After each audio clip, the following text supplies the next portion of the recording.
కాంగ్రెస్ ప్రభుత్వం అధికారంలోకి వచ్చిన తర్వాత ఇందిరమ్మ ఇళ్ల పథకాన్ని కొనసాగిస్తూ అర్హులైన ప్రతి ఒక్కరికి ఇల్లు మంజూరు చేస్తున్నామని సిద్దిపేట జిల్లా ఇన్ఛార్జ్ మంత్రి వివేక్ వెంకటస్వామి తెలిపారు. సిద్దిపేట జిల్లాకు 10,000 ఇళ్లను కేటాయించామని వాటిలో అనేక ఇళ్లు స్లాబ్ స్థాయికి చేరుకున్నాయని చెప్పారు. అలాగే 200 యూనిట్ల వరకు ఉచిత విద్యుత్ అందిస్తున్నామని, మహిళలకు ఉచిత బస్సు ప్రయాణం కోసం ఆర్టీసీకి 300 కోట్లు కేటాయించామని పేర్కొన్నారు. సిద్దిపేట జిల్లా అక్బర్పేట బొంపల్లి మండలం నగరం రామలింగేశ్వర ఫంక్షన్ హాల్లో లబ్ధిదారులకు కళ్యాణలక్ష్మి షాదీ ముబారక్ చెక్కులను సిద్దిపేట నియోజకవర్గ ఇన్ఛార్జ్ మంత్రి వివేక్ వెంకటస్వామి, ఎమ్మెల్యే కొత్త ప్రభాకర్ రెడ్డి పంపిణీ చేశారు. ఈ సందర్భంగా మంత్రి వివేక్ మాట్లాడుతూ కాంగ్రెస్ ప్రభుత్వం అమలు చేస్తున్న సంక్షేమ అభివృద్ధి కార్యక్రమాలపై వివరణ ఇచ్చారు. కాంగ్రెస్ ప్రభుత్వం అధికారంలోకి వచ్చిన తర్వాత సిద్దిపేట జిల్లాలో కొత్త రేషన్ కార్డులు జారీ చేయడంతో పాటు అర్హులైన వారందరికీ కొత్త పింఛన్లు మంజూరు చేస్తున్నామని తెలిపారు. పాఠశాల విద్యార్థులకు ఉచిత అల్పాహారం, ఇంటర్మీడియట్ విద్యార్థులకు ఉచిత మధ్యాహ్న భోజనం అందిస్తున్నామని చెప్పారు. సన్నబియ్యం పంపిణీ కూడా ప్రారంభించామని పేర్కొన్నారు. ఈ సందర్భంగా గత బీఆర్ఎస్ ప్రభుత్వంపై విమర్శలు చేసిన మంత్రి 10 ఏళ్ల పాలనలో భారీగా అప్పులు చేశారని ఆరోపించారు.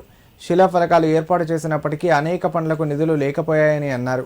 యంగ్ ఇండియా స్కూల్ ఏర్పాటుపై చెరుకు శ్రీనివాస్ రెడ్డి చేసిన విజ్ఞప్తిని ముఖ్యమంత్రి రేవంత్ రెడ్డి దృష్టికి తీసుకెళ్తానని మంత్రి హామీ ఇచ్చారు.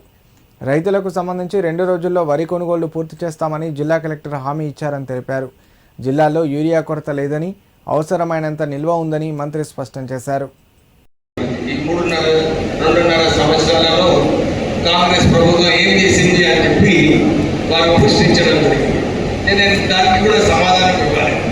ఎందుకంటే ఏం చేసినారు, రాష్ట్ర కాంగ్రెస్ ప్రభుత్వం ఏం చేసింది అని చెప్పి సమాధానం ప్రజలకు ఇచ్చే అవసరం. సో ఇప్పుడే కలెక్టర్ గారు మన రాష్ట్రంలో మన జిల్లాలో ఏమవుతుందని చెప్పి మరో రిపోర్ట్ ఇవ్వడం జరిగింది.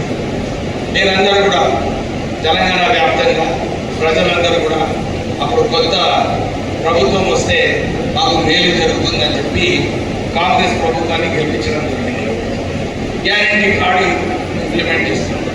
ఇప్పుడే ఈ 2.5 సంవత్సరాలు 10 సంవత్సరాలు మనం అందరం ఎదురు చూసినాం, మన అందరికీ డబుల్ బెడ్రూమ్ ఇల్లు వస్తుంది. కానీ కాంగ్రెస్ ప్రభుత్వం వచ్చిన తర్వాత 1970లో ఇందిరాగాంధీ గారు ఉన్నారు. గరీబీ హఠావ్ అని చెప్పి ఆ రోజులలో ఇందిరమ్మ ఇల్లులు కట్టించడం జరిగింది.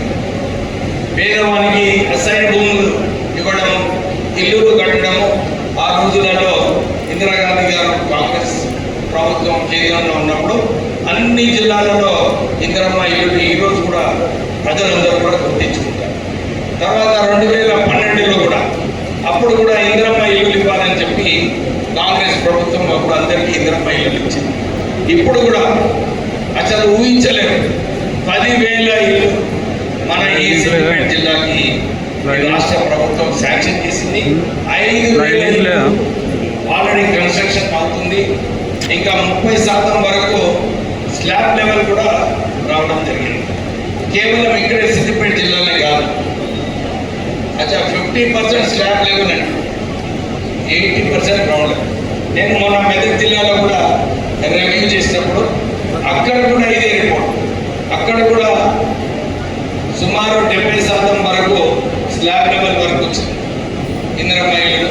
అంటే ప్రజలకు వారికి అందరికీ ఒక కళ ఉంటుంది, మా సొంతింటి కళ అని అందరూ కూడా ఎదురు చూస్తుంటారు. సో ఇది ఈ 2.5 సంవత్సరాలలో ఎమ్మెల్యేతో అందరికీ ఇందిరమ్మ ఇల్లు లభిస్తుంది. అంతేకాదు ఇప్పుడు మళ్ళా వచ్చే ఈ సంవత్సరం ఇంకొక 2,000 ఇల్లు, అంటే 6,000 ఇల్లు మన ఈ సిద్దిపేట జిల్లాకి శాంక్షన్ కావడం జరిగింది. మల్లన్న సాగర్లో నీరు పుష్కలంగా ఉండడంతో చెరువులు, కుంటలు నిండాయని, రైతులకు సాగునీరు అందడంతో మంచి పంటలు పండాయని ఎమ్మెల్యే కొత్త ప్రభాకర్ రెడ్డి తెలిపారు. వరి ఉత్పత్తిలో దుబ్బాక నియోజకవర్గం ముందు వరుసలో ఉందని పేర్కొన్నారు. నియోజకవర్గంలోని 4 నుంచి 5 మండలాల్లో వ్యవసాయ ఉత్పత్తుల నిల్వ కోసం గోదాములు ఏర్పాటు చేయాల్సిన అవసరం ఉందన్నారు. అలాగే రోడ్ల సమస్య తీవ్రంగా ఉందని, ప్రభుత్వం ఈ అంశాన్ని పట్టించుకోవడం లేదని విమర్శించారు. వెంటనే రోడ్ల మరమ్మతులు, కొత్త రోడ్ల నిర్మాణం చేపట్టాలని డిమాండ్ చేశారు. దుబ్బాక నియోజకవర్గానికి రెసిడెన్షియల్ స్కూల్ మంజూరు చేస్తామని గతంలో హామీ ఇచ్చారని, ఇప్పటివరకు అమలు కాలేదని పేర్కొన్నారు. వెంటనే రెసిడెన్షియల్ స్కూల్ను మంజూరు చేయాలని కోరారు. దుబ్బాకకు ప్రత్యేక వెజ్, నాన్ వెజ్ మార్కెట్ ఏర్పాటు చేయాలని, పెండింగ్లో ఉన్న ఇందిరమ్మ ఇళ్లను త్వరితగతిన మంజూరు చేసి లబ్ధిదారులకు అందించాలని ప్రభుత్వాన్ని కోరారు. ప్రభుత్వం వచ్చిన నుంచి ఈ రోజు వరకు కూడా ఎక్కడ రోడ్లు వేసిన దాఖలాలు కనబడతాయి. దయచేసి పంచాయతీ రోడ్స్ కానీ R&B రోడ్స్ కానీ చాలా అధ్వానంగా ఉన్నాయి. మరి నేను చాలా సందర్భాలలో ఆ రోడ్ల విషయంలో మాట్లాడినా, మరి ఇప్పటి వరకు కూడా ఆ రోడ్లు ఎక్కడ కూడా ఇవ్వలేదు. దయచేసి మరి మొన్న హ్యామన్ మరి హైబ్రిడ్ కింద పెట్టినామని చెప్తున్నారు. మరి ఇప్పటి వరకు R&B కానీ పంచాయతీరాజ్ సంబంధించిన రోడ్లు మరి హ్యామ్ స్కీమ్ కింద ఎక్కడ వచ్చిన దాఖలాలు లేవు, టెండర్లు కూడా కాలేదు. మరి వచ్చేది వర్షాకాలం, దయచేసి ఆ రోడ్లను కొంచెమైనా రిపేర్ కన్నా ఇచ్చినట్టయితే మరి ఎంతో లాభం జరుగుతుందని చెప్పి మరి నేను రిక్వెస్ట్ చేస్తున్నా. ఇకపోతే ఇంటిగ్రేటెడ్ హాస్టల్ సంబంధించి రెసిడెన్షియల్ స్కూల్ సంబంధించింది 27 ఎకరాల మరి ప్రభుత్వ భూమిని కూడా గౌరవ కలెక్టర్ గారు కూడా ఇవ్వడం జరిగింది. మరి ఆ స్కూల్ కి సంబంధించింది ఈ రోజు వరకు కూడా నియోజకవర్గానికి ఒక స్కూల్ ఇస్తున్నారు. మరి నేను చాలా సందర్భాలలో గౌరవ ఎడ్యుకేషన్ మంత్రి గారికి, గౌరవ ముఖ్యమంత్రి గారికి మరి వారికి దృష్టికి తీసుకెళ్లినా కానీ మరి దాని మీద ఇప్పటి వరకు ఏమీ మాకు జవాబు రాలేదు.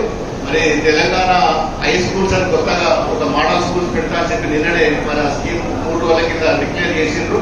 ఈ రెండు మరి 27 ఎకర్స్ ఇంటిగ్రేటెడ్ మరి ఈ ఏదైతే స్కూల్స్ కోసం కేటాయించిన భూమి ఏదైతే మా దగ్గర ఉన్నది కాబట్టి దయచేసి మా దుబ్బాక నియోజకవర్గానికి మరి ఆ స్కూల్ శాంక్షన్ చేస్తే మరి మాకు ఎంతో లాభం జరుగుతుంది. మరి గ్రామీణ ప్రాంతాలలో ఇక్కడ నుంచి ప్రైవేట్ స్కూల్లో చాలా మంది పోతున్నారు. మరి ఆ విద్య కోసం చాలా ఇబ్బంది అవుతున్నది. ఆటోలలో బస్సులలో పోయి చాలా ఇబ్బందుల పాలవుతున్నారు ప్రైవేట్ స్కూళ్లకు. మరి నియోజకవర్గ హెడ్ క్వార్టర్ ఉన్నట్టయితే బాగుంటుందని చెప్పి మీ ద్వారా మరి ప్రభుత్వానికి మరి మనవి చేస్తున్నా. ఇకపోతే ఇంకోటి టౌన్ హాల్ కూడా గతంలో శాంక్షన్ అయినాయి, 2 కూడా క్యాన్సిల్ అయినాయి. వీటిని త్వరలోనే శాంక్షన్ చేయవలసిందిగా కోరుకుంటూ మరి ఇందిరమ్మ ఇంటర్ స్కీమ్ సంబంధించి